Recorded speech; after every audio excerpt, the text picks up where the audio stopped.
अस्सलाम वालेकुम students, I hope you are well. बिस्मिल्लाहिर्रहमानिर्रहीम। सो आज जो है हम अपना केमिकल इक्विलिब्रियम को स्टार्ट करने लगे हैं। ठीक है, केमिकल इक्विलिब्रियम के कुछ जो लर्निंग ऑब्जेक्टिव है मैंने यहाँ पे निकाल के रख दी हैं।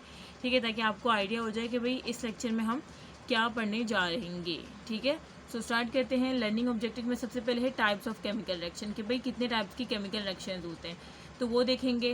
दो टाइप्स के होते हैं, एक रिवर्सिबल होता है, दूसरा जो है क्या होता है, इरिवर्सिबल। ठीक है, उसके बाद हम देखेंगे कि स्टेट्स क्या होती हैं, केमिकल इक्विलिब्रियम की क्या स्टेट है और उसकी क्या प्रॉपर्टीज़ है, मतलब क्या शो क्या करता है केमिकल इक्विलिब्रियम। ठीक है, उसके बाद हम यूनिट देखेंगे, इक्विलिब्रियम कांस्टेंट क्या होता है, उसकी क्या यूनिट्स होते हैं। ठीक है, उसके बाद इक्विलिब्रियम कांस्टेंट एक्सप्रेशन देखेंगे फॉर सम इम्पोर्टेंट रिएक्शंस के लिए। ठीक है, प्रैक्टिस करवाऊंगी, कुछ एक्सरसाइज आपको होमवर्क दूंगी। ठीक है, सो स्टार्ट करते हैं।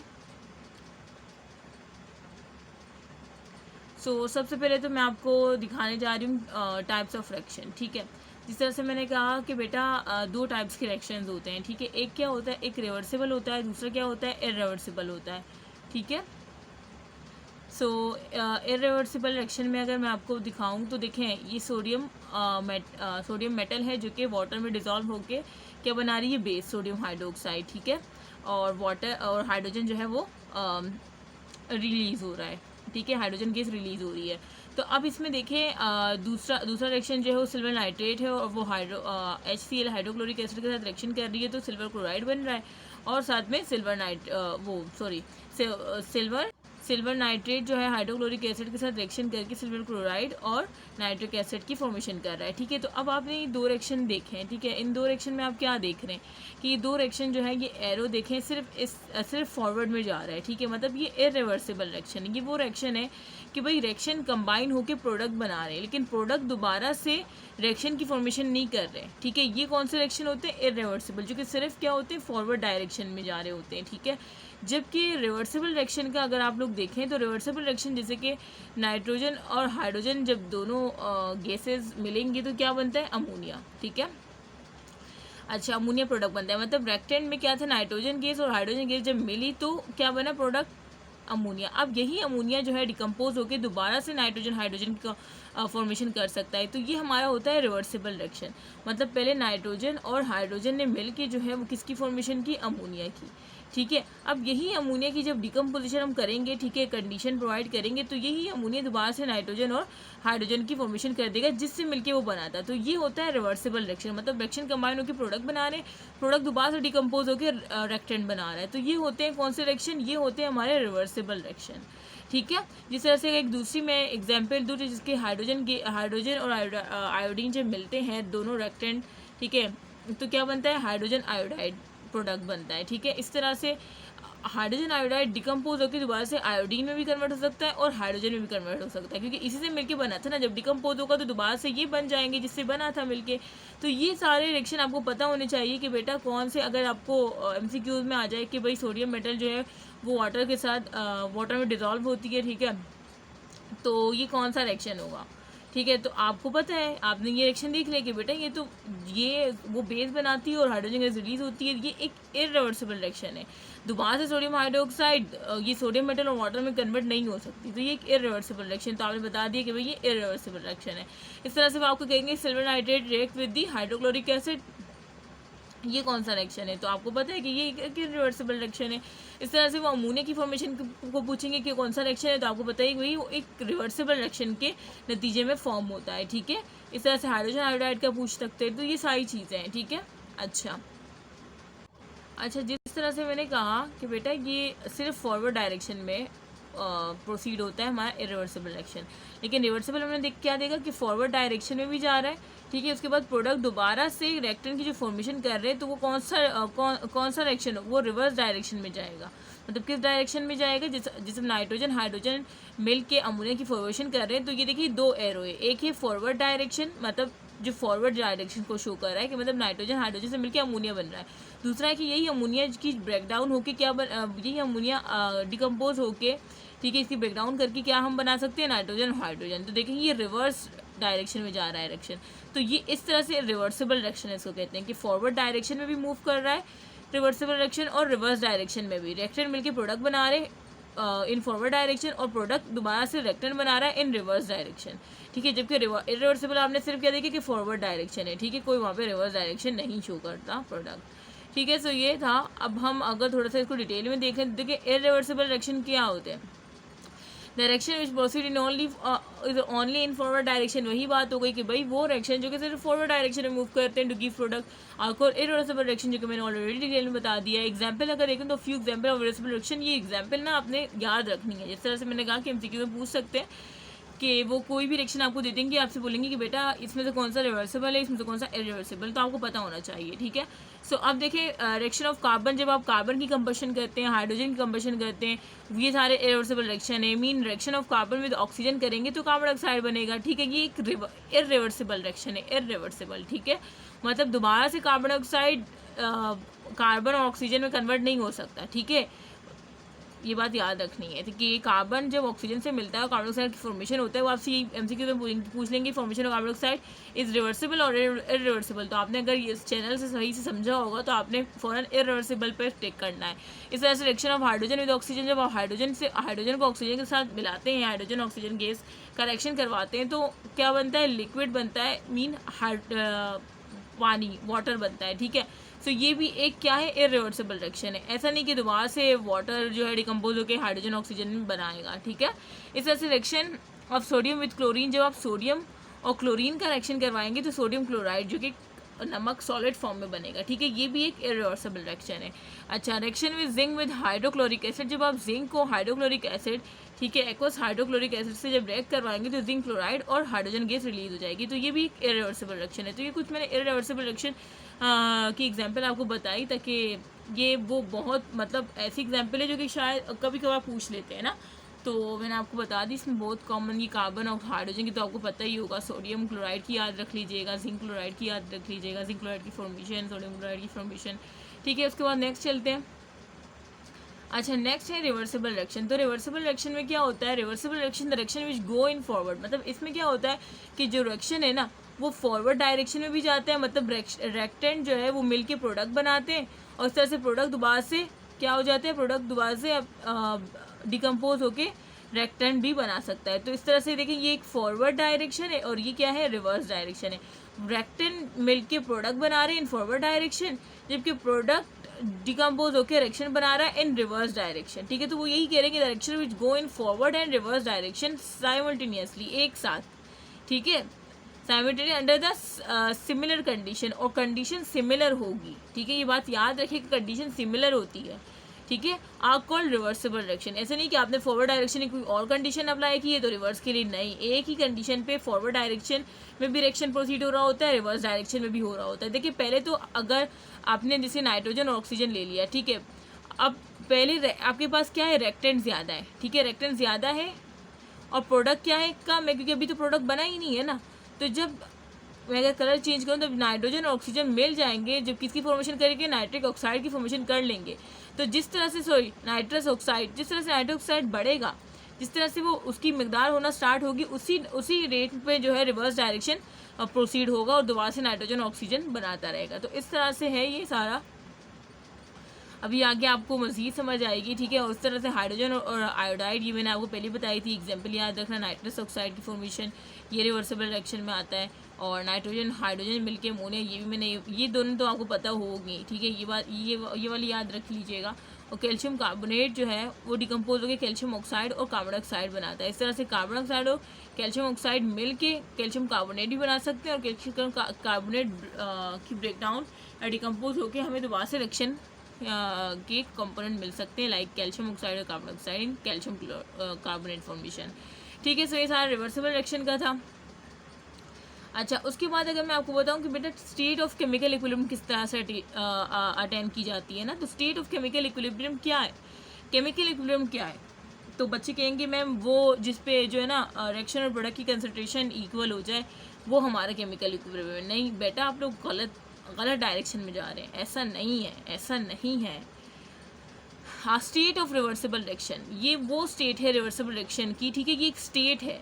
रिवर्सिबल रिएक्शन में एक ऐसी स्टेट आती है जिसमें क्या होता है कि जो दो अपोजिट रिएक्शन होते हैं ना, एक तो फॉरवर्ड जा रहा होता है, दूसरा बैकवर्ड जा रहा होता है, मीन रिवर्स जा रहा होता है। तो ये जो दो अपोजिंग रिएक्शन है कि भाई रेक्टेन मिलकर प्रोडक्ट बना रहा है, इस तरह से प्रोडक्ट डिकम्पोज होकर दोबारा से रेक्टेन में जा रहा है इन रिवर्स डायरेक्शन, ठीक है, और ये रिएक्शन से प्रोडक्ट फॉरवर्ड डायरेक्शन। तो ये जो एक अपोजिट रिएक्शन है ना, occur at the same rate, ये सेम रेट पे हो रहे हो, ठीक है, सेम रेट, मतलब इनका जो रेट है, इनकी जो स्पीड है वो सेम स्पीड हो, सेम रेट हो, and the concentration of reactant product do not change with time, और जो कंसंट्रेशन ऑफ रेक्टेन प्रोडक्ट है ना वो तब चेंज ना हो, मतलब उसमें फर्दर कोई चेंज नहीं आएगा। जब केमिकल इक्विलिब्रियम अटेन हो जाए तो उसमें फर्दर कोई चेंज नहीं आएगा। बच्चों को ये बात समझ नहीं आती और उनका ये ख्याल होता है बच्चों का कि मैम केमिकल इक्विलिब्रियम वो है जिसमें रेक्टेन प्रोडक्ट की कंसंट्रेशन जो है ना वो इक्वल हो जाती है। देखिए, अगर मैं आपको बताऊं कि वो कंसंट्रेशन इक्वल नहीं होती, उनका जो रेट होता है ना, फॉरवर्ड में जो रिएक्शन मिलके प्रोडक्ट बनाते हैं, ठीक है, और प्रोडक्ट दोबारा से डिकम्पोज होके रिएक्शन बनाते हैं, तो ये जो रेट है ना फॉरवर्ड में जाने का और रिवर्स में जाने का, ये दोनों रेट जो है ना ये बराबर हो जाते हैं, मतलब इनकी जो स्पीड है वो बराबर हो जाती है। अगर 20 से फॉरवर्ड पे फास्ट कन्वर्शन हो रही है तो 20 से ये रिवर्स में भी कन्वर्शन हो रही होगी, ठीक है, मतलब अगर 20 यहाँ पे मॉलिक्यूल जो है वो प्रोडक्ट में कन्वर्ट हो रहे हैं तो वही 20 मॉलिक्यूल प्रोडक्ट से डिकम्पोज होकर रिएक्शन में कन्वर्ट हो रहे हैं, मतलब इनका रेट जो है ना, रेट ऑफ जो रेट है फॉरवर्ड का और रिवर्स का वो सेम हो जाएगा, तो उसको कहते हैं कि ये केमिकल इक्विलिब्रियम है, ठीक है। तो रिवर्सिबल रिएक्शन जो आपने देखे हैं, जिस तरह से आपने देखा कि नाइट्रोजन और हाइड्रोजन मिलके क्या बना रहा है, अमोनिया, तो इसमें आपने देखा कि भाई जो जिस रेट से नाइट्रोजन और हाइड्रोजन कंबाइन होकर अमोनिया की फॉर्मेशन कर रहे थे, ठीक है, उसी रेट से क्या हो रहा है, उसी रेट से ये अमोनिया जो है डिकम्पोज होके नाइट्रोजन और हाइड्रोजन की फॉर्मेशन कर रहा है रिवर्स में जाके, ठीक है, और ये फॉरवर्ड में जाके नाइट्रोजन हाइड्रोजन मिलके अमोनिया, मतलब जिस रेट से फॉरवर्ड डायरेक्शन हो रहा है उसी रेट से रिवर्स डायरेक्शन भी हो रहा है, ठीक है। तो ये जब ये दोनों रेट सेम हो जाएंगे कि when to opposing reaction occur at the same rate, जब सेम रेट से होंगे तब हम कहेंगे कि भाई वहाँ पे केमिकल इक्विलिब्रियम अटेन हो गया है। और उस केमिकल इक्विलिब्रियम पे आपने ये सेकंड बात क्या याद रखनी है कि उसमें जो है ना फर्दर चेंज नहीं आएगा, जो रिएक्टेंट है और जो प्रोडक्ट है इनकी कंसंट्रेशन में फर्दर चेंज नहीं आएगा। मतलब अगर केमिकल इक्विलिब्रियम अटेन हो गया और उसके 100 मॉलिक्यूल है अमोनिया के, ठीक है, और दोबारा से फॉरवर्ड रिएक्शन हुआ, ठीक है, केमिकल इक्विलिब्रियम अटेन हो गया, इसके 100 मॉलिक्यूल है, अब फॉरवर्ड रिएक्शन हुआ तो 2 मॉलिक्यूल और बन गए अमोनिया के, तो आप बोलेंगे कि ये 100 से 102 हो गया, नहीं, ये 100 ही रहेगा, क्योंकि जितने 2 बने हैं ना फॉरवर्ड डायरेक्शन के नतीजे में अमोनिया 2 और उतने ही 2 टूट के दोबारा से नाइट्रोजन और हाइड्रोजन बने, ठीक है, मतलब अब केमिकल इक्विलिब्रियम के बाद जो रिएक्शन प्रोडक्ट बनाएंगे ना वही उतने ही प्रोडक्ट के मॉलिक्यूल टूट के दोबारा से रिएक्शन बना रहे होंगे। इसी वजह से कहते हैं कि केमिकल इक्विलिब्रियम पे जो कंसंट्रेशन होती है ना रिएक्टेंट की और प्रोडक्ट की वो कांस्टेंट हो जाती है, ठीक है, आप समझ आया।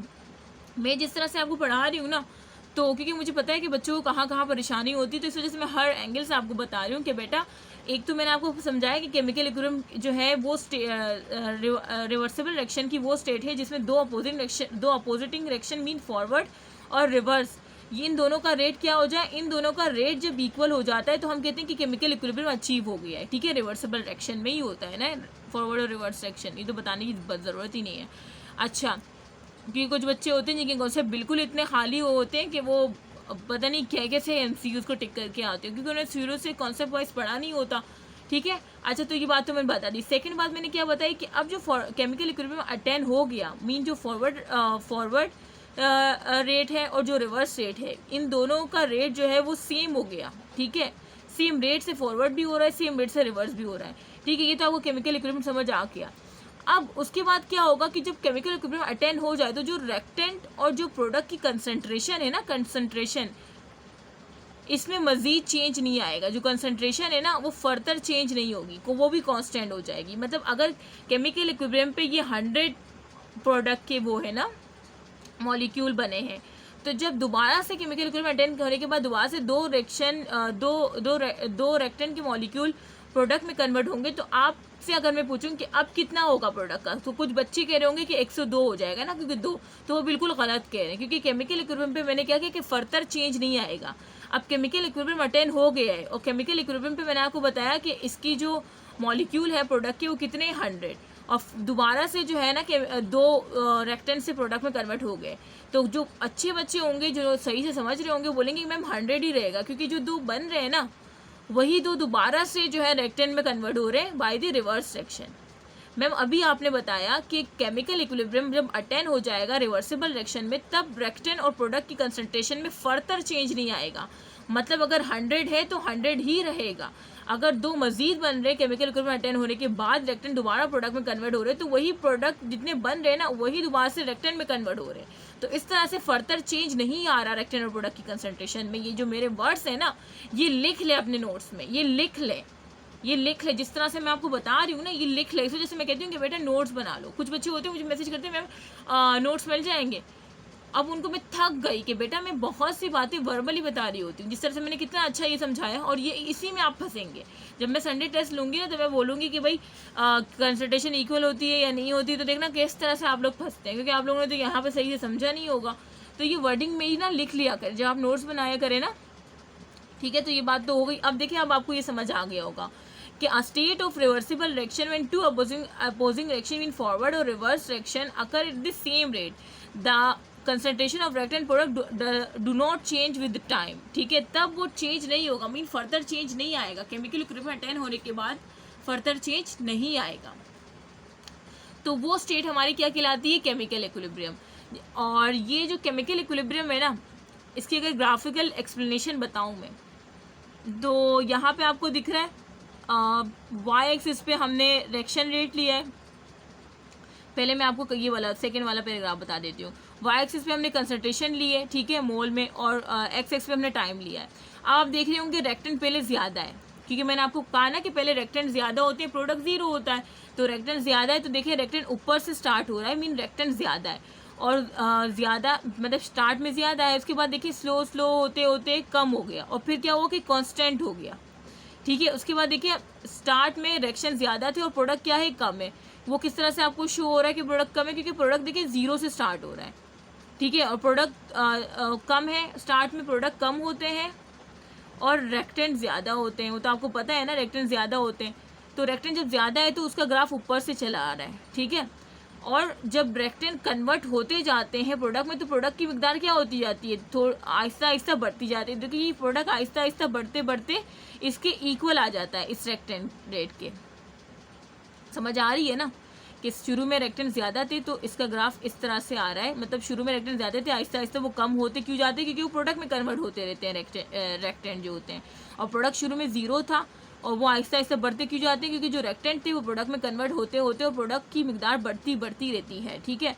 तो एक ऐसी लाइन आती है जिसमें आप देख रहे होंगे कि जो रेक्टेंट और प्रोडक्ट है ना वो बिल्कुल कांस्टेंट हो जाती है उसके बाद, मतलब उस लाइन के बाद देखिए रेक्टेंट और प्रोडक्ट की जो वो है ना वो लाइन बिल्कुल कांस्टेंट हो गई, कांस्टेंट कंसंट्रेशन हो जाती है। तो ये कौन सा है, ये कौन सा पॉइंट है, ये वही पॉइंट है जो मैंने आपको इससे पहले बताया कि बेटा केमिकल इक्विलिब्रियम अटेन होने के बाद फर्दर चेंज नहीं आता।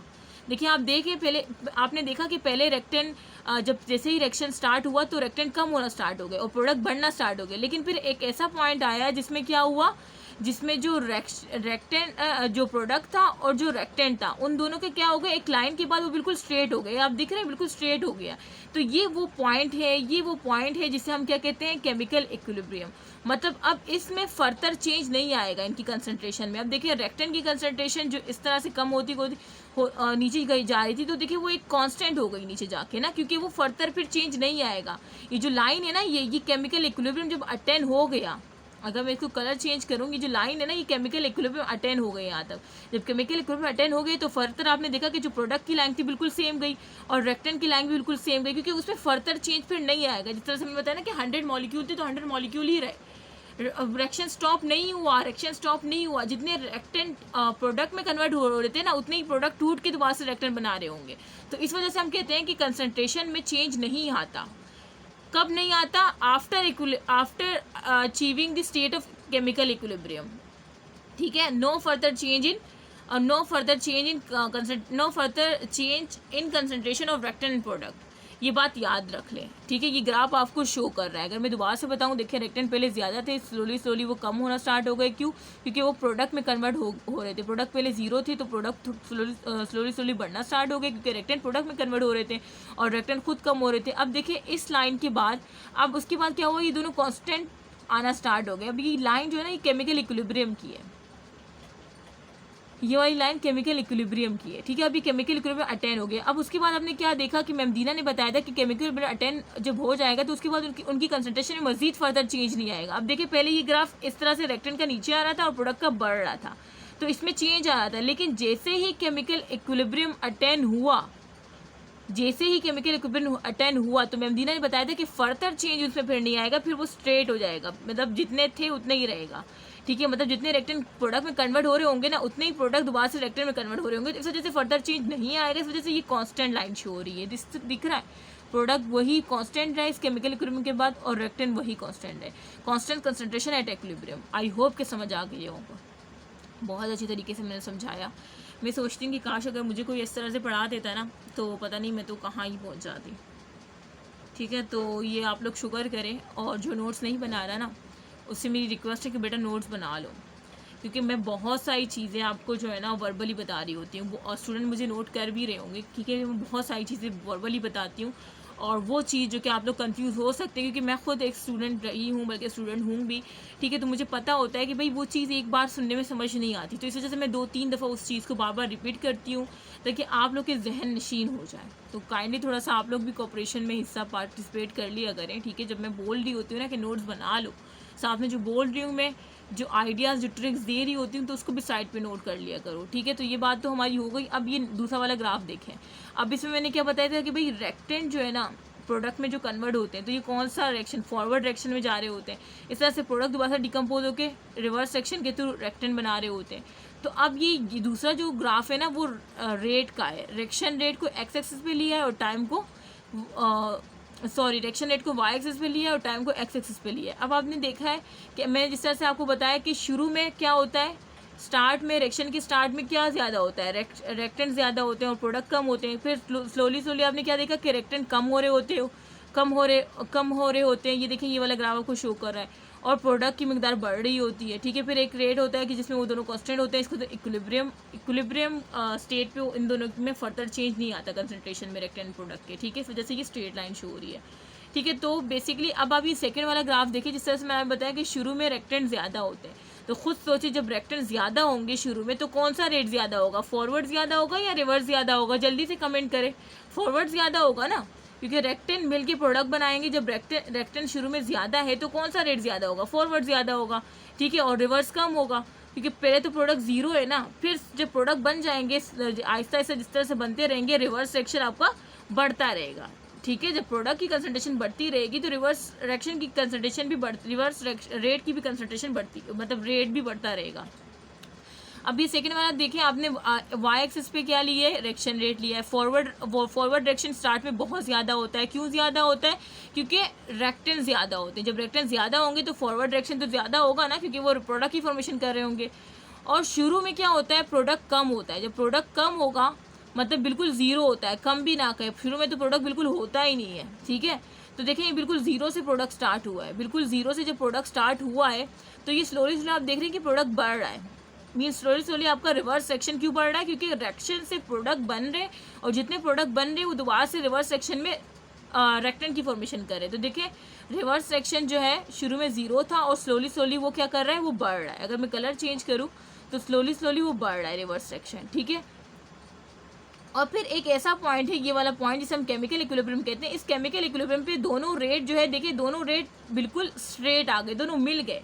मतलब दोनों रेट जो होते हैं ना, वो इस तरह से फॉरवर्ड इस तरह से आ रहा था, रिवर्स इस तरह से आ रहा था, और दोनों यहाँ पे मिल गए। तो इसका मतलब कि जो फॉरवर्ड रेट था और जो रिवर्स रेट था, वो एक टाइम के बाद इक्वल हो जाते हैं, सेम हो जाते हैं। जिस तरह से आपने केमिकल इक्विलिब्रियम की स्टेट में पढ़ा कि वो स्टेट रिवर्सिबल रिएक्शन का, जिसमें रेट ऑफ फॉरवर्ड और रेट ऑफ रिवर्स रिएक्शन जो है वो सेम रेट हो जाए। देखिए बिल्कुल सेम हो गया ना, फॉरवर्ड जो इस तरह से आ रहा था वो बिल्कुल सेम हो गया, दोनों मिल गए, और रिवर्स बिल्कुल सेम हो गया, ठीक है। तो इसका मतलब कि जो टू अपोजिंग रिएक्शन कह रहे, अपोजिंग मतलब एक दूसरे के अपोज कर रहे हैं ना, फॉरवर्ड इस तरफ जा रहा है तो रिवर्स इस तरफ जा रहा है, तो इस वजह से इसको टू अपोजिंग रिएक्शन कह रहे हैं कि दो अपोजिंग रिएक्शन जब सेम रेट पे मिल जाएंगे, सेम रेट पे मूव करना स्टार्ट हो जाएंगे, तो वो स्टेट हमारी केमिकल इक्विलिब्रियम होगी, और उस केमिकल इक्विलिब्रियम पे फर्दर चेंज रिएक्टेंट और प्रोडक्ट में नहीं आएगा, जो कि ये ग्राफ आपको शो कर रहा है।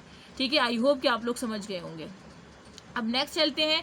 अब जिस तरह से आपने देखा कि केमिकल इक्विलिब्रियम एक डायनामिक इक्विलिब्रियम है, ऐसा नहीं कि भाई रिएक्शन और प्रोडक्ट में कोई चेंज नहीं आ रहा। जिस तरह से बच्चे कहते हैं कि मैम केमिकल इक्विलिब्रियम में ना रिएक्शन एंड प्रोडक्ट जो है ना वो कांस्टेंट हो जाते हैं। बेटा वो कांस्टेंट नहीं होते, रिएक्शन तो चल रहा होता है लेकिन उनमें फर्दर चेंज नहीं आता उनकी। ये आप गलत कहते हैं कि रिएक्शन और प्रोडक्ट की कंसंट्रेशन कांस्टेंट हो जाती है, ऐसा नहीं, उनमें फर्दर चेंज नहीं आता। कांस्टेंट हो भी सकती है, मे बी कांस्टेंट हो भी सकती है और नहीं भी हो सकती, लेकिन जो सही मायनों में अगर हम कहें कि मैम अगर आपसे कोई प्रोफेसर कहे कि what is chemical equilibrium, chemical equilibrium कौन सी स्टेट है रिवर्सिबल रिएक्शन की, तो आपने कहना है कि वो स्टेट है जिसमें फॉरवर्ड रेट और रिवर्स रेट जो है क्या हो जाए, सेम रेट पे मूव करना स्टार्ट हो जाए। फिर वो आपसे कहेंगे कि सॉरी यहाँ पे मेरा पेट बिल्कुल सुन हो गया है। फिर वो आपसे कहेंगे कि अच्छा उसमें आप मुझे बताएं कि क्या कंसंट्रेशन में क्या प्रोडक्ट और रिएक्शन की कंसंट्रेशन में क्या इफेक्ट पड़ेगा केमिकल इक्विलिब्रियम में, केमिकल इक्विलिब्रियम अटेंड करने के बाद। तो आपने कहा केमिकल इक्विलिब्रियम अटेंड करने के बाद केमिकल इक्विलिब्रियम अटेंड करने के बाद क्या होगा कि जो रिएक्शन और जो प्रोडक्ट है ना उसमें फर्दर चेंज नहीं आएगा। ठीक है, देखिए केमिकल इक्विलिब्रियम है और इसमें फर्दर चेंज नहीं आएगा, मतलब जो चेंज आना था वो आ गया, अब उसमें फर्दर चेंज नहीं आएगा। तो फिर तीसरा सवाल आपसे प्रोफेसर कहेंगे कि बेटा फिर क्या रिएक्शन क्या स्टॉप हो जाता है कि फर्दर चेंज नहीं आएगा। फिर आपने कहा नहीं, रिएक्शन स्टॉप नहीं होता। मैम दीना ने बताया था कि रिएक्शन स्टॉप नहीं होता, उनकी कंसंट्रेशन फर्दर चेंज नहीं आता। वो फिर आपसे प्रोफेसर फिर आपको बोलेंगे कि नहीं फिर किस तरह से रिएक्शन जब स्टॉप ही नहीं हुआ, आप कह रहे हैं कि रिएक्शन स्टॉप नहीं हुआ, आप कह रहे हैं कि कंसंट्रेशन में फर्दर चेंज नहीं आ रहा, तो आपने कहना है कि सर वो ऐसे कि जितना अब केमिकल इक्विलिब्रियम अटेंड होने के बाद जितना रिएक्टेंट जो है प्रोडक्ट में कन्वर्ट हो रहा होगा ना, उतना ही प्रोडक्ट रिएक्टेंट में कन्वर्ट हो रहा होगा। ठीक है, तो उसकी वजह से कोई चेंज फर्दर चेंज नहीं आता। ये आपका सवाल हो गया। तो ये 3 सवाल जो कि मैंने आपको सवाल की शक्ल में बता दिए हैं, सो बहुत अच्छे तरीके से और खूबसूरत तरीके से मैंने आपको समझाया है। वो एक बच्चे का मैसेज आया था कि मैम इस तरह से बता दी कोई स्टोरी पढ़े हो, तो बेटा मैं इस तरह से समझाती हूँ जैसे कोई स्टोरी शल में आपको याद हो जाए, लेकिन वो स्टोरी भी आप लोगों ने नोट कर लेनी है, ऐसे नहीं कि स्टोरी के चक्कर में अच्छा। और दूसरा आपने इसमें क्या देखा कि भाई बेटा केमिकल इक्विलिब्रियम एक डायनामिक इक्विलिब्रियम है, डायनामिक है ना, जिस तरह से अभी तीसरा सवाल जो आपने प्रोफेसर को कहा कि सर वो स्टॉप नहीं हो जाता, रिएक्शन तो हो रहा होता है लेकिन उसमें फर्दर चेंज कंसंट्रेशन में नहीं आता आफ्टर इक्विलिब्रियम। ठीक है, तो वही प्रोफेसर आपको कह रहे हैं कि किस तरह से नहीं आता। आपने कहा कि सर जितने रिएक्टेंट प्रोडक्ट में उस वक्त बन रहे होते हैं ना, उतने ही प्रोडक्ट टूट के दोबारा से रिएक्टेंट बना रहे होते हैं, तो इस वजह से उसमें फर्दर चेंज नहीं आता। ठीक है, उनकी कंसंट्रेशन में रिएक्टेंट प्रोडक्ट। तो वही सवाल है कि ये क्या है, एक डायनामिक इक्विलिब्रियम है। आपने क्या कहा कि सर ये केमिकल इक्विलिब्रियम एक डायनामिक इक्विलिब्रियम है, मतलब ये स्टैटिक नहीं है कि ये रुक गया। जिस तरह से सर को आपने कहा कि उसमें फर्दर चेंज नहीं आता, तो सर ने आपसे कहा कि क्या वो रुक गया, तो आपने कहा कि वो रुका नहीं है। जितने रिएक्टेंट अब प्रोडक्ट में कन्वर्ट हो रहे थे ना, जितने मॉलिक्यूल रिएक्टेंट के प्रोडक्ट में उतने ही मॉलिक्यूल टूट के दोबारा से रिएक्टेंट में कन्वर्ट होते हैं, जिस तरह से फर्दर चेंज नहीं आता आफ्टर अटेनिंग इक्विलिब्रियम। तो it's called a dynamic equilibrium. ठीक है, डायनामिक इक्विलिब्रियम। अच्छा, when the equilibrium stage is reach, जब इक्विलिब्रियम स्टेज रीच हो जाती है, the rate of forward reverse become equal to the rate of the reverse reaction. यही होता है ना कि जब इक्विलिब्रियम स्टेट आपने देखा कि जब वो अचीव हो गई, जो रेट था ना फॉरवर्ड रिएक्शन वो इक्वल हो गया था किसके, रिवर्स रिएक्शन के। फॉरवर्ड रिएक्शन इस तरह से आ रहा था, रिवर्स रिएक्शन इस तरह से आया था, और दोनों क्या हो गए, इक्वल हो गए, एक दूसरे के बिल्कुल सेम मिल गए ना। तो ये आपका क्या होगी, केमिकल इक्विलिब्रियम की स्टेट अचीव हो गई। ठीक है, अच्छा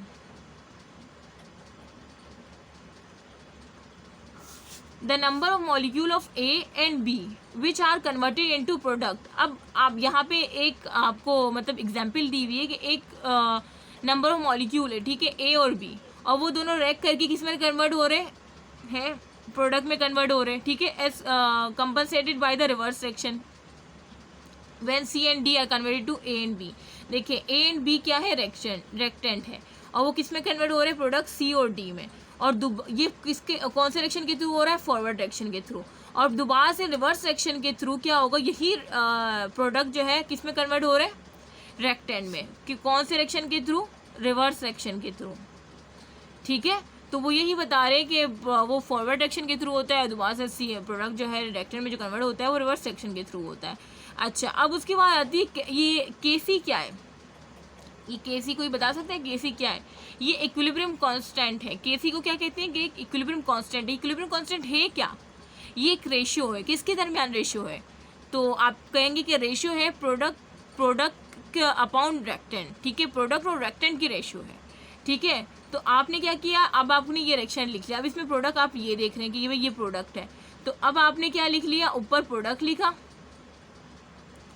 ठीक है। और ये जो कोफिशिएंट है ना, ये जो ए स्मॉल ए जो है और स्मॉल बी जो है स्मॉल सी, ये कोफिशिएंट है जिसको हम यहाँ पे पावर की शक्ल में लिखेंगे, ठीक है, जिसको हम क्या करेंगे, पावर की शक्ल में लिखेंगे इन कोफिशिएंट को। तो डी का स्मॉल डी है, ठीक है। इस तरह से रेक्टेंट में क्या है, ए और उसका कोफिशिएंट ए स्मॉल है और फिर बी कोफिशिएंट स्मॉल बी, ठीक है। तो ये प्रोडक्ट अपॉन रेक्टेंट की जो कंसंट्रेशन है, ठीक है, जो कंसंट्रेशन का रेशियो है प्रोडक्ट अपॉन रेक्टेंट, वो हमारा वो हमारा क्या कहलाता है, इक्विलिब्रियम कांस्टेंट कहलाता है, ठीक है। अब बच्चे पूछते हैं कि मैम ये क्या है जो आप इस तरह से बनाती है ना, ये क्या है? मैंने कहा बेटा ये मोलर कंसंट्रेशन है। मोलर कंसंट्रेशन मतलब मोलिलिटी सॉरी, ठीक है। कि क्या है, मोलर कंसंट्रेशन है, मतलब इसको हम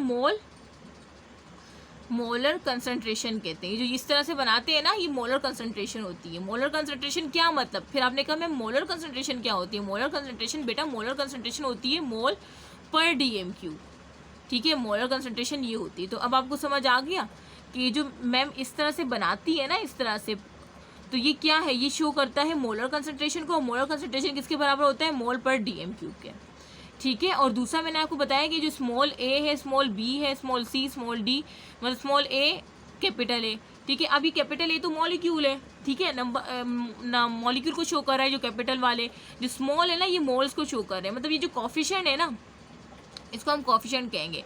अब यहाँ पे जो स्मॉल ए स्मॉल बी ये कोफिशिएंट है। अब ये जब ये आपने मोलर कंसंट्रेशन फॉर एग्जाम्पल आप इसका कर रहे हैं तो आपने ए लिखा और ये जो कोफिशिएंट है इसको पावर की शक्ल में ऊपर लिख दिया, ठीक है। इस तरह से आपने दूसरा बनाया बी के लिए, तो इसका जो कोफिशिएंट है बी, इसको आपने पावर की शक्ल में ऊपर लिख दिया। फिर आपने सॉरी ये तो बस मैंने जो है ना रिएक्टेंट अपॉन प्रोडक्ट, ठीक है। अगर मैं आपको कहूँ कि देखें सी आपने मोलर कंसंट्रेशन, ये मोलर कंसंट्रेशन का साइन है और इसका जो कोफिशिएंट है आपने इसको पावर की शक्ल में लिख दिया। इस तरह से डी आपने इसका जो कोफिशिएंट है उसको पावर की शक्ल में लिख दिया। इस तरह से ए का कोफिशिएंट आपने पावर की शक्ल में लिख दिया, ठीक है, स्मॉल है। इस तरह बी, तो ये आपका केमिकल वो इक्विलिब्रियम कांस्टेंट कहलाएगा। मतलब इक्विलिब्रियम कांस्टेंट एक रेशियो है प्रोडक्ट अपॉन रेक्टेंट की, ठीक है। और इसमें जो चीज़ें थी वो मैंने आपको बता दी जो इंपॉर्टेंट थी। अच्छा, ये मैंने आपको यहाँ पे करके भी दिखा दिया। अब आपसे कोई पूछेगा ये के क्या है, तो आपने कहा इक्विलिब्रियम कांस्टेंट है। फिर आपको कोई ये स्मॉल सी क्या है, तो आपने कहना है कि ये जो स्मॉल सी है ना ये शो करता है किसको, कंसनट्रेशन को। मतलब यहाँ पे आप कंसनट्रेशन में ले रहे हैं, ठीक है, जिस तरह से मोलर कंसनट्रेशन में आप ले रहे हैं, ठीक है। तो सी फॉर कंसनट्रेशन, के फॉर इक्विलिब्रियम कांस्टेंट। फिर आपसे ये जो इस तरह से मैंने बताया कि जो स्क्वायर ब्रैकेट है, जो आप पूछते हैं कि मैम ये स्क्वायर ब्रैकेट आप क्यों लगाती है, बेटा ये स्क्वायर ब्रैकेट होते हैं शो करने के लिए कंसंट्रेशन इन मोल पर डीएम क्यूब। इसका मतलब होता है कि जो स्क्वायर ब्रैकेट हम इस तरह से लगाते हैं ना, ये होता है कि हम कंसंट्रेशन शो कर रहे होते हैं किसमें, मोल पर डीएम क्यूब में, ठीक है। अच्छा, और ये तो आपको पता है कि right hand side of equation जो है वो टॉप पे होगी, लेफ्ट हैंड साइड जो है बॉटम पे होगी। मतलब जो प्रोडक्ट होगा वो किस में होगा, नॉमिनेटर में लिखेंगे, क्योंकि प्रोडक्ट अपॉन रेक्टेंट है ना, और जो रेक्टेंट होगा वो आप डिनोमिनेटर में लिखेंगे, ठीक है। सो ये बातें थी जो कि मैंने आपको बता दी कि अब इसके यूनिट्स आते हैं, इक्विलिब्रियम कांस्टेंट क्या होता है, ठीक है, इसके यूनिट्स। तो यूनिट्स को हम देख लें ज़रा से, फिर उसके बाद हम इसको मैं थोड़ा सा होमवर्क दूंगी, फिर हम नेक्स्ट लेक्चर देखेंगे। अच्छा, अब हम यूनिट देख लेते हैं, यूनिट ऑफ इक्विलिब्रियम कांस्टेंट। जिस तरह से आपने इक्विलिब्रियम कांस्टेंट देख लिया कि मैम इक्विलिब्रियम कांस्टेंट तो एक रेशो है प्रोडक्ट और रेक्टेंट के दरमियान, ठीक है। और मैंने काफ़ी वो सारी चीज़ें मैंने बता दी आप लोग को जिसमें आप कंफ्यूज हो जाते हैं। देखिए, मैं कोई भी चीज़ नहीं छोड़ रही, मैं हर एंगल से आपको बता रही हूँ कि बच्चे कहाँ और किस पॉइंट पे जाके परेशान होते हैं। उसके बाद भी अगर आप अपने आप से मुखलिस नहीं हैं और आप नोट्स नहीं बना रहे और लेक्चर सही से नहीं देख रहे हैं, ठीक है, तो फिर उसके बाद क्या कर सकती हूँ मैं, ठीक है। सो फिर ये आप लोग का अपना एक वो होगा, तो काइंडली आप लोग बाज आ जाए थोड़ा सा, ठीक है, पढ़ाई की तरफ आ जाए। देखें, ये ज़िंदगी जो आपको मिली है ना, ये एक अमानत है। सो इसको हर इंसान इस दुनिया में ना एक मकसद के तहत आया है, कोई भी बेमकसद नहीं आया। तो ये जो हम फजूलियात में लगे हुए हैं दिन रात, इंस्टा पे, एफबी पे, फ्रेंड्स के साथ, व्हाट्सएप पे बहुत टाइम वेस्ट करते हैं, मैंने सुना है, ठीक है। और वैसे व्हाट्सएप पे होता भी है, व्हाट्सएप पे मैं किसी को मैसेज करने की क्या सोचती हूँ कि तो वहाँ पे फ्रेंड्स वगैरह के साथ लग जाती हूँ, फिर देखती हूँ कि 2 घंटे गुजर गए, तो काफ़ी होता है। तो थोड़ा सा ना अपने माइंड को जब आप एक्टिव रहेंगे ना कि भाई आपने 5 मिनट के लिए व्हाट्सअप खोलना है, और ऐसे करें कि अलार्म लगा लिया करें, मैं तो कह रही हूँ टाइमर लगा लिया करें, ठीक है, ताकि जो वो आपको जगाता रहे कि भाई जाग जाओ, सोने का टाइम ख़त्म हो गया है। क्योंकि यार मेहनत कर लो, फिर पता नहीं ज़िंदगी मिले आगे या ना मिले, ज़िंदगी का कोई भरोसा नहीं है। अच्छा, तो यूनिट्स को हम देखते हैं, इक्विलिब्रियम कांस्टेंट की यूनिट को देख लेते हैं। तो बेटा जिस तरह से मैंने कहा इक्विलिब्रियम कांस्टेंट के बारे में काफ़ी मैंने बता दिया, अब मैं आपको उसकी यूनिट्स बता रही हूँ, ठीक है। तो यूनिट्स अब आप लोग बोलेंगे कि मैम आपने कहा कि इक्विलिब्रियम कांस्टेंट तो एक रेशो है, प्रोडक्ट अमाउंट, तो रेशो की तो कोई यूनिट ही नहीं होती, आप सब यही बोलेंगे ना मुझे। बेटा हाँ, रेशो की यूनिट्स नहीं होती, लेकिन इक्विलिब्रियम कांस्टेंट की यूनिट है भी और नहीं भी है। अब आप बोलेंगे मैम ये कैसा है, हमें तो यही बताया था कि भाई जो रेशो होती है ना उसकी कोई यूनिट्स नहीं होती। मैंने आपसे कहा कि देखो नहीं भी होती और होती भी है, इक्विलिब्रियम कांस्टेंट की बात कर रही हूँ, रेशो की कोई यूनिट्स नहीं होती, आई एग्री। और इक्विलिब्रियम कांस्टेंट एक रेशो ही है प्रोडक्ट अमाउंट रिएक्टेंट के दरमियान, लेकिन मैंने आपसे कहा कि उसकी रेशियो होती भी है इक्विलिब्रियम कांस्टेंट की और नहीं भी होती, ठीक है, होती भी और कब होती है और कब नहीं होती वो मैं आपको बता देती हूँ, ठीक है, तो उसमें परेशान होने की ज़रूरत नहीं है। When number of moles of reactant and product are equal, जब नंबर ऑफ मोल्स होते हैं ना रेक्टेन और प्रोडक्ट के, जब वो इक्वल होते हैं तब इक्विलिब्रियम कांस्टेंट की कोई यूनिट नहीं होती, ठीक है। और when number of moles of reactant and product are unequal, लेकिन जब नंबर ऑफ मोल्स रेक्टेन और प्रोडक्ट के सेम नहीं होते तब इक्विलिब्रियम कांस्टेंट की रेशियो इक्विलिब्रियम कांस्टेंट का यूनिट होता है, ठीक है। तो इक्विलिब्रियम कांस्टेंट का यूनिट कब नहीं होता, जब number of moles of reactant and product क्या हो जाए, इक्वल। किस तरह से, यहाँ पे आपको रिएक्शन शो हो रहा है, हाइड्रोजन और प्लस आयोडीन मिलके क्या बना है, हाइड्रोजन आयोडाइड। अब आपने देखा कि हाइड्रोजन यहाँ पे कुछ भी नहीं है तो 1 है, तो 1 मोल लिख दिया। इस तरह से आयोडीन में यहाँ पे कुछ भी नहीं है तो 1 है, तो आपने 1 मोल लिख दिया, ठीक है। और यहाँ पे हाइड्रोजन आयोडाइड के साथ क्या लगा है, 2 लगा है, तो मीन 2 मोल्स, ठीक है। तो इस तरह से आपने देखा कि 1 मोल प्लस 2 मोल्स हो गए रेक्टेंट साइड पे, और प्रोडक्ट साइड पे भी 2 मोल्स है। तो इसका मतलब कि रेक्टेंट साइड पे भी आपके पास 2 मोल्स है, और प्रोडक्ट साइड पे भी 2 मोल्स है, और रेक्टेंट साइड पे भी आपके पास 2 मोल्स है, ठीक है। तो आपने कहा कि मैमदीना ने कहा था कि जब रेक्टेन और प्रोडक्ट साइड पे मोल्स बराबर हो जाएंगे तो केसी का कोई यूनिट नहीं होगा, तो ऐसा ही है। अब हम इसको निकालते हैं, ठीक है। तो केसी का आपने कहा कि भाई हाइड्रोजन आयोडाइड, ठीक है, और ये जो मैंने कहा था ना कि जो कोफिशिएंट होगा वो यूनिट की फॉर्म में आ जाएगा, तो ये यूनिट की फॉर्म में आ गया, ठीक है। प्रोडक्ट अपॉन रेक्टेन, अब रेक्टेन क्या है, हाइड्रोजन और आयोडीन, और आपने मोलर कंसंट्रेशन का यूनिट लगा दिया, ठीक है। अब इसमें देखा कोफिशिएंट क्या है, 1 है, तो आप कुछ भी नहीं है, पावर पे कुछ भी नहीं है तो 1 ही होगा, ठीक है। अब आपने इसमें क्या कर देना, आपको पता है कि ये जो मैम ने बताया था कि ये जो स्क्वायर ब्रैकेट होता है ये क्या होता है, मोलर कंसंट्रेशन होता है, तो आपने क्या लिख दिया, मोल पर डीएम क्यूब, और ये स्क्वायर लगा दिया, ठीक है, क्योंकि हाइड्रोजन आयोडाइड पे स्क्वायर है, इस वजह से आपने मोल पर डीएम क्यूब पे क्या लगा दिया, स्क्वायर लगा दिया। इस तरह से करके ये स्क्वायर लगा दिया, ठीक है। और यहाँ पे क्या है, मोल पर डीएम क्यूब किसका, हाइड्रोजन का। इस तरह से आपने आयोडीन का भी मोल पर डीएम क्यूब कर दिया। अब देखिए 2 नीचे मोल पर डीएम क्यूब के, ऊपर भी 2 है, तो क्या हो जाएगा, दोनों कट जाएंगे, कैंसिल हो जाएंगे, एक से एक कट गया और ये दूसरे से दूसरा कट गया, ठीक है। तो इसका मतलब कोई यूनिट नहीं होगा। जब क्या होगा, जब दोनों रेक्टेन और प्रोडक्ट के मोल्स बराबर होंगे, कोई भी रिएक्शन जिसमें रेक्टेन और प्रोडक्ट के मोल्स बराबर हो तो उसमें केसी का कोई यूनिट नहीं होगा, और ये मैंने आपको प्रूव करके बता दिया यहाँ पे, ठीक है। उसके बाद अब मैं आपको बताती हूँ कि वो जहाँ पे रेक्टेन और प्रोडक्ट अनइक्वल होते हैं वहाँ पे केसी का यूनिट होता है। किस तरह से, आप यहाँ पे देख रहे हैं कि नाइट्रोजन टेट्रा ऑक्साइड है और वह नाइट्रोजन डाइऑक्साइड की फॉर्मेशन कर रहा है, ठीक है। अच्छा, अभी इसमें आपने देखा कि यहाँ पे कुछ नहीं है, मतलब कुछ नहीं है, यहाँ पे 1 है ना, यहाँ पे कुछ नहीं होता, वहाँ पे क्या होता है, 1 होता है, ठीक है। ये 1 है तो 1 मोल लिख लिया। अब यहाँ पे देखिए 2 लिखा हुआ है, तो ये 2 मोल्स है। तो अब आपने देखा कि मैम दीना ने बताया था कि जहाँ पे रिएक्शन और प्रोडक्ट के मोल्स अनइक्वल होंगे वहाँ पे केसी का जो है वो यूनिट होगा, यही बताया था ना मैम दीना ने। तो यहाँ पे तो अनइक्वल है, तो यहाँ पे केसी का यूनिट होगा, तो आपने केसी का रेशियो, आपने केसी लिखा, केसी का रेशियो क्या था, प्रोडक्ट अपॉन रिएक्टेंट, तो आपने प्रोडक्ट क्या है, नाइट्रोजन डाइऑक्साइड, उसको लिख दिया, ठीक है, NO2। अगर मैं इसको रेस करूँ, ठीक है, आपने ये प्रोडक्ट NO2 लिखा। अच्छा, ये जो 2 था ना कोफिशिएंट, इसको आपने पावर की शक्ल में लिख दिया।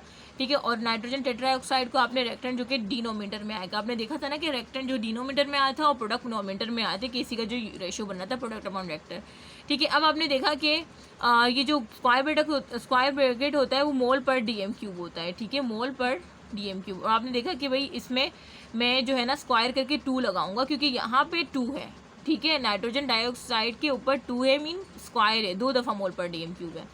उसके बाद आपने नीचे क्या लिखा, मोल पर DM क्यूब, क्योंकि एक ही है, एक ही कोफिशिएंट है ना। तो देखिए नाइट्रोजन टेट्राऑक्साइड में कुछ भी कोफिशिएंट के ऊपर स्क्वायर नहीं है, सिर्फ 1 है, तो आपने 1 एक ही लिखा मोल पर DM क्यूब। तो अब देखिए इसको आप काटें, एक दूसरे कैंसिल आउट करें। मोल पर DM क्यूब कैंसिल हो गया, 1 मोल पर DM क्यूब से 1 बच गया। ठीक है, ये 2 है ना, 2 है, ये 2 का मतलब क्या है कि 2 मोल पर DM क्यूब है। अब 1 से 1 तो कैंसिल हो गया, लेकिन 1 मोल पर DM क्यूब बच गया। वो जो 1 मोल पर DM क्यूब बच गया वो आपने यहाँ पे लिख लिया। तो इसका मतलब Kc का यहाँ पे यूनिट क्या आया, मोल पर DM क्यूब।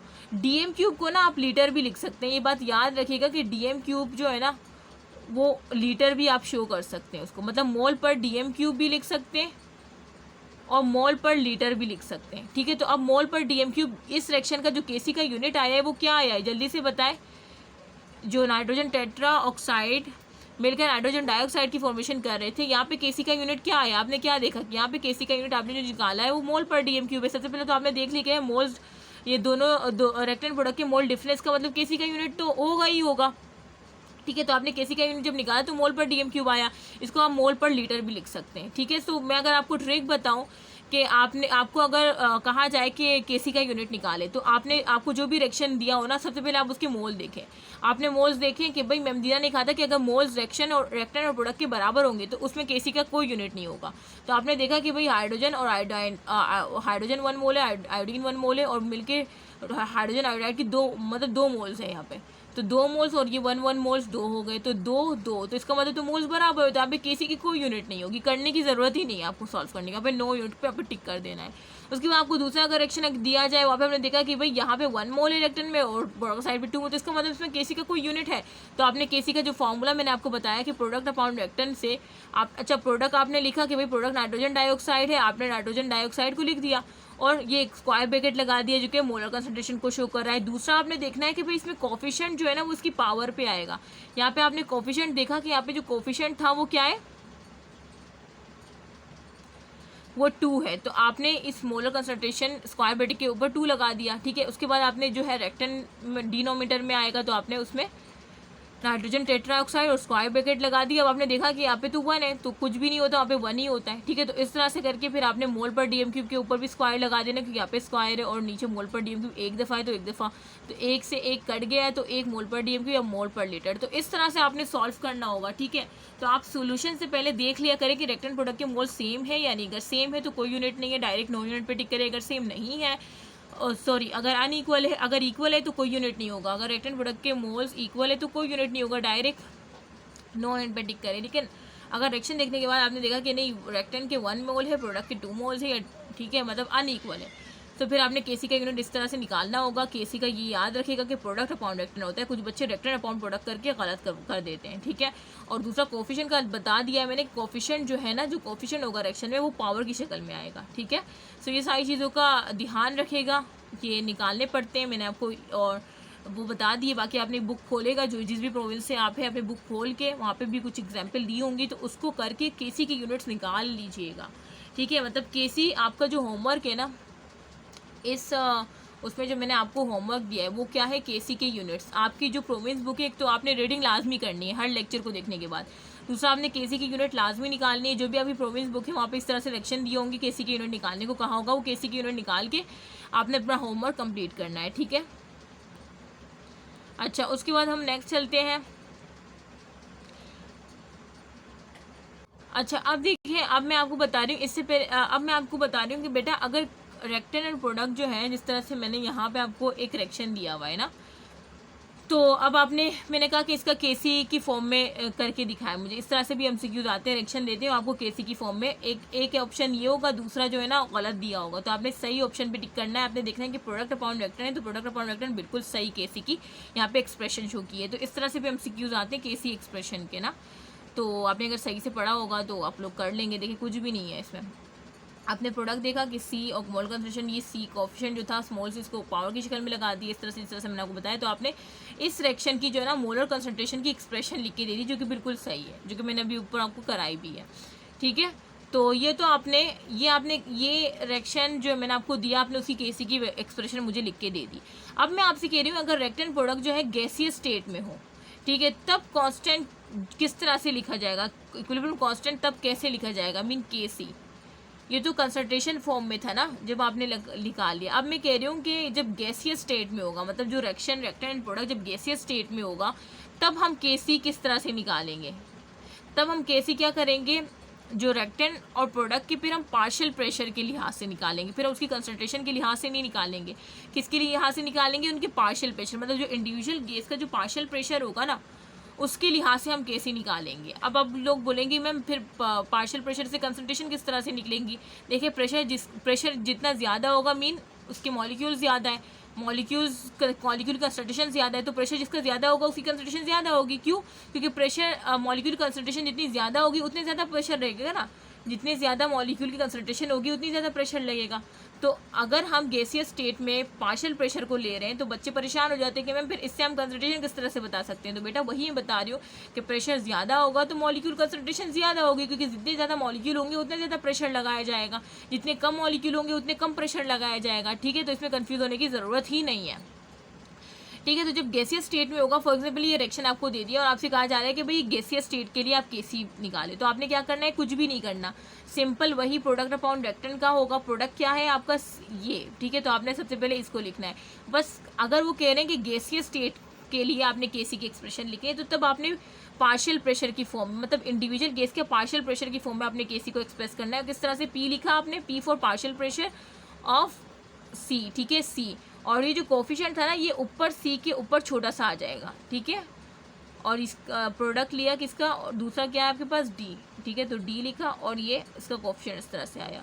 इस तरह से आपने क्या लिखा, पार्शियल प्रेशर ऑफ ए और ये इसका coefficient, partial pressure of B और ये इसका कोफिशिएंट। तो देखिए इस तरह से जो है ना गैसीय स्टेट के लिए आपने इस तरह से पार्शियल प्रेशर की फॉर्म में लिखना है। कौन सी स्टेट के लिए, गैसियस। जब भी रिएक्टेंट प्रोडक्ट आपको गैसियस स्टेट में दियो ना और आपसे कहा जाए कि केसी की एक्सप्रेशन लिख दो, तो बच्चे ना बस रिएक्टेंट इस रिएक्शन को देख लेते हैं और सवाल पूरा से पढ़ते नहीं कि बेटा उन्होंने दिया क्या, उन्होंने दिया है गैसियस स्टेट में, तो आपने इस तरह से लिखना है। बच्चे इस तरह से लिख कर आ जाते हैं क्योंकि वो इतने ज़्यादा जज्बाती हुए होते हैं उस एग्जामिनेशन हॉल में कि उसको पता ही नहीं होता कि वो कर क्या रहे हैं। तो थोड़ा तहम्मुल से ना होशो हवास में रह के आपने पूरा सवाल, पूरा एमसीक्यूज पढ़ना है कि वो कह क्या रहे हैं। अब उन्होंने पूछा है गैसीय स्टेट, अब आपने केसी की ये कंसंट्रेशन वाली एक्सप्रेशन लिख कर आ गए, आपको 0 नंबर मिले, मीन उस पर टिक कर दिया आपने तो आपको 0 नंबर मिले। तो ज़रा देख लेना है, अगर गैसीय स्टेट में कह रहे हैं ना तो आपने इस तरह से पार्शियल प्रेशर की फॉर्म में लिखना है, क्योंकि गैसीय स्टेट जब भी रिएक्शन प्रोडक्ट गैसीय स्टेट में दियो तो हम हर गैस का इंडिविजुअल प्रेशर के लिहाज से केसी का एक्सप्रेशन लिखते हैं। जिस तरह से हमने यहाँ पे partial pressure of C, partial pressure D about partial pressure A, partial मतलब प्रोडक्ट अबाउट वेक्टर को किया, लेकिन पार्शियल प्रेशर की फॉर्म में किया। ठीक है, सो ये बात याद रखना है, एमसीक्यूज में आ जाते हैं। अच्छा, उसके बाद हमने क्या किया, अच्छा सॉरी इसको के सी शो नहीं करेंगे, मैंने गलती से के सी शो कर दिया है, ये के पी होगा। के पी क्यों होगा, क्योंकि ये पार्शियल प्रेशर की फॉर्म में, गैसीय स्टेट में रिएक्टेंट और प्रोडक्ट को हम पार्शियल प्रेशर की फॉर्म में एक्सप्रेस करते हैं। ठीक है, वहाँ पे क्या था, सी था, के सी था, क्योंकि वो कंसंट्रेशन की फॉर्म में था। जो पहला वाला था वो के सी था। अब ये दूसरा जब गैसीय स्टेट में उन्होंने कह दिया ना तो हम के सी नहीं लिखेंगे, के पी लिखेंगे, बिकॉज वहाँ पे हम फिर पार्शियल, हर गैस की पार्शियल प्रेशर के अकॉर्डिंग हम कर रहे होंगे। ठीक है, सो अब अगर हम रिलेशन बिटवीन देखें के पी और के सी के दरमियान, तो क्या होगा, के पी बराबर होता है के सी के और होल ब्रैकेट आर टी और डेल्टा एन। ठीक है, ये इक्वेशन 3 है। अगर मैं इसको रेज करूँ, देखिए अब मैं आपको के पी और के सी का रिलेशन बता रही हूँ। ठीक है, कि इन दोनों में क्या रिलेशन है। मैंने आपको बताया कि इन दोनों में ये वाला रिलेशन है, के P is equal to K C R whole bracket R T और डेल्टा एन। ठीक है। अब ये डेल्टा एन पूछते हैं बच्चे मैम, डेल्टा एन क्या है बेटा? डेल्टा एन जो है ना change in number of moles है, change in number of moles मतलब प्रोडक्ट के मोल्स माइनस रेक्टेंट के मोल्स। तो इस तरह से आपके पास चेंज आ जाएगा कि भाई चेंज कितना है मोल में, change in number of moles. ठीक है। अच्छा, तो अब मैंने आपको बता दिया कि भाई change in number of mole किस तरह से निकालते हैं, कि आपने change in number of moles अगर निकालना है तो आपने एन पी मीन प्रोडक्ट के मोल से एन आर मीन रेक्टेंट के मोल को माइनस कर दिया तो आपके पास चेंज इन मोल आ गया। ठीक है। अब अगर ये चेंज इन मोल ज़ीरो होगा, ठीक है, अगर ये चेंज इन मोल क्या हो, ज़ीरो हो, तो फिर क्या होगा? ये जो के पी का मैंने आपको बताया ना, के पी बराबर है किसके? के सी आर टी और डेल्टा एन, यही बताया ना। तो अब अगर ये डेल्टा एन ज़ीरो हो गया, ये डेल्टा एन अगर ज़ीरो हो गया तो ये पूरी वैल्यू ज़ीरो हो जाएगी। जब ये पूरी वैल्यू ज़ीरो हो जाएगी तो के पी बराबर हो जाएगा किसके? के सी के। ठीक है। तो ये आपसे पूछते हैं कि के पी कब बराबर होता है के सी के, ये फॉर्मूला आपको याद है? अब आपको कह रहे हैं कि डेल्टा एन की वैल्यू ज़ीरो है और आप मुझे बताएं कि के पी इक्वल होगा के सी के या नहीं होगा, या ग्रेटर होगा या लेस देन होगा। तो आपने देख लेना है अपने फॉर्मूला, आपको याद है कि के P equal to K C whole bracket R T, और जो पावर है वो डेल्टा एन है। जब पावर ज़ीरो हो गई तो जाहिर सी बात है जब पावर ज़ीरो हो जाती है तो वो क्या हो जाता है? 1 हो जाता है। तो इसका मतलब के P is equal to K सी। ठीक है। और जाहिर सी बात है जब ये दोनों बराबर हो जाएंगे तो इन दोनों का डिफरेंस हमेशा ज़ीरो के बराबर आएगा, ये तो पता है ना आपको। देखें, जब डेल्टा एन ज़ीरो हो गया तो ये ज़ीरो, जब ये ज़ीरो हो गए तो वो 1 के बराबर, जब भी पावर ज़ीरो होती है तो 1 के बराबर हो जाती है। ठीक है। तो के P is equal to K सी कब होगा? ये आता है एमसीक्यूज में, जब चेंज इन मोल किसके बराबर हो? ज़ीरो के। ठीक है। अब मैं कह रही हूँ दूसरा जो आता है कि जब चेंज इन मोल जो है वो पॉजिटिव में वैल्यू आए। ठीक है। तब क्या होगा? जब पॉजिटिव में चेंज इन मोल की वैल्यू आती है, ठीक है, तब के पी जो है वो ग्रेटर देन हो जाता है किससे? के सी से। ठीक है। और जब चेंज इन मोल की नेगेटिव में वैल्यू आती है तब के पी जो है वो लेस देन हो जाता है किससे? के सी से। ये सारी बातें आप लोग लिख लें। ठीक है। ये सारी बातें आप लोग लिख लें। अब किस तरह से वो पॉजिटिव में आएगा, अगर मैं आपको करके दिखाऊं, पहले वाला तो मैंने आपको समझा दिया, दूसरा वाला मैं आपको करके दिखा रही हूँ कि किस तरह से चेंज इन मोल पॉजिटिव में आएगा। अब मैंने आपसे कहा कि चेंज इन मोल होता है प्रोडक्ट के मोल्स माइनस रेक्टेंट के मोल। तो अगर प्रोडक्ट के मोल ज़्यादा है, ठीक है, प्रोडक्ट के मोल फॉर एग्जाम्पल 5 है और ये रेक्टेंट के मोल 3 है, तो आपके पास क्या वैल्यू आएगी? 5 माइनस 3 2। तो इसका मतलब पॉजिटिव 2, मतलब आपकी जो वैल्यू आई है वो पॉजिटिव में आई है। ठीक है। तो जब भी डेल्टा एन की वैल्यू पॉजिटिव में आएगी, ठीक है, तो वहाँ पे क्या होगा?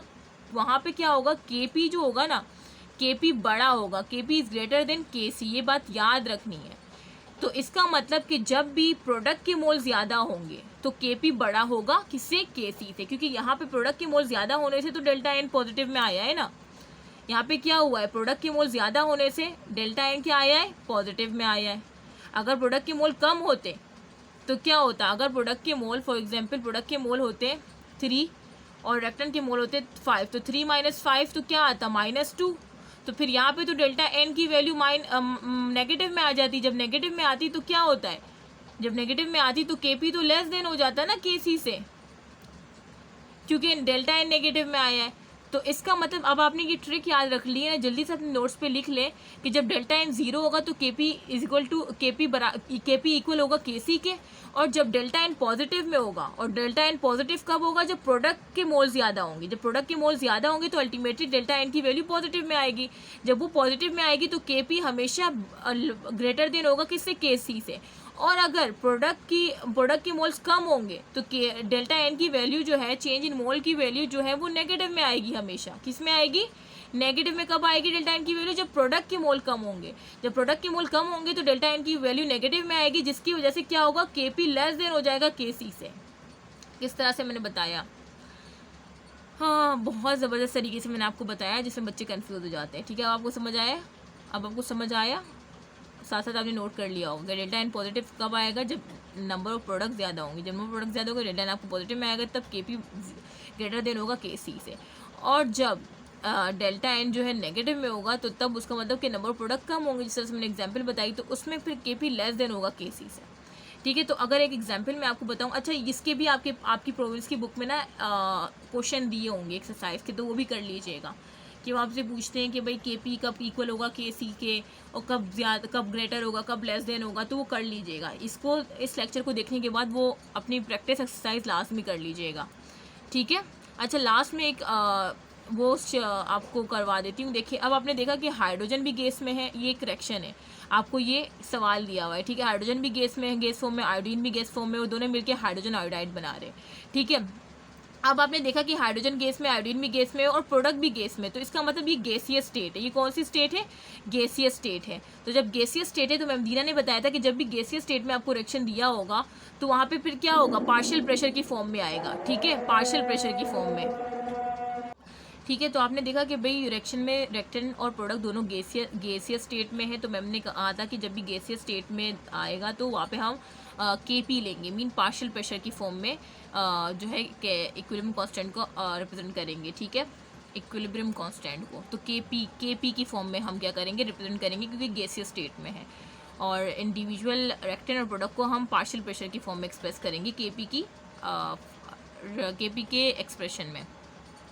लेकिन फिर आपने सोचा कि पहले Kp का अगर ये हमसे पूछ रहे हैं कि क्या यूनिट होगा ना इस रिएक्शन के लिए, तो मैम ने कहा था कि पहले आप देख लें कि रिएक्टेंट प्रोडक्ट के अगर मोल्स इक्वल है तो उसमें इक्विलिब्रियम कांस्टेंट का कोई यूनिट नहीं होगा, ठीक है। इक्विलिब्रियम कांस्टेंट मतलब Kp कि P मीन गैसीय स्टेट के लिए आया है, ठीक है, और C4 कंसंट्रेशन होता है। अब आपने देखा कि यहाँ पे 1 है, यहाँ पे 1 है और ये 2 है, कोफिशिएंट 2 है, तो इसका मतलब ये 2 हो गए और ये भी 2, तो मैंने 2 मोल्स है, रिएक्टेंट पे भी 2 मोल्स है और प्रोडक्ट पे भी 2 मोल, इसका मतलब ये तो इक्वल है।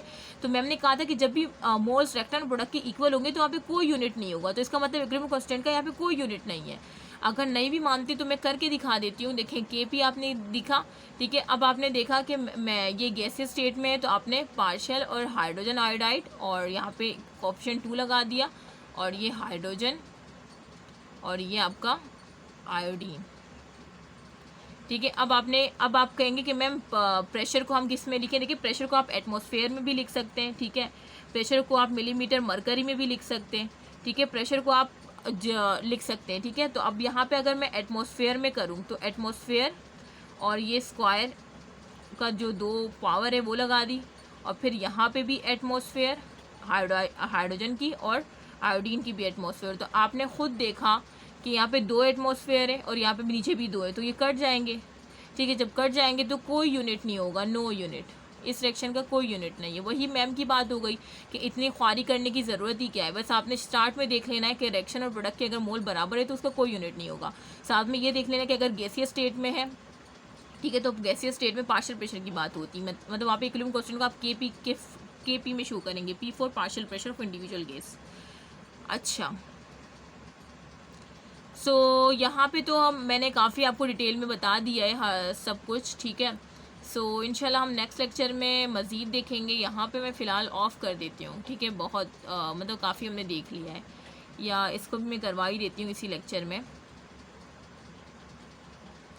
देखिए अब ये दोबारा से एक रिएक्शन यहाँ पे मैंने शो किया हुआ है, ठीक है।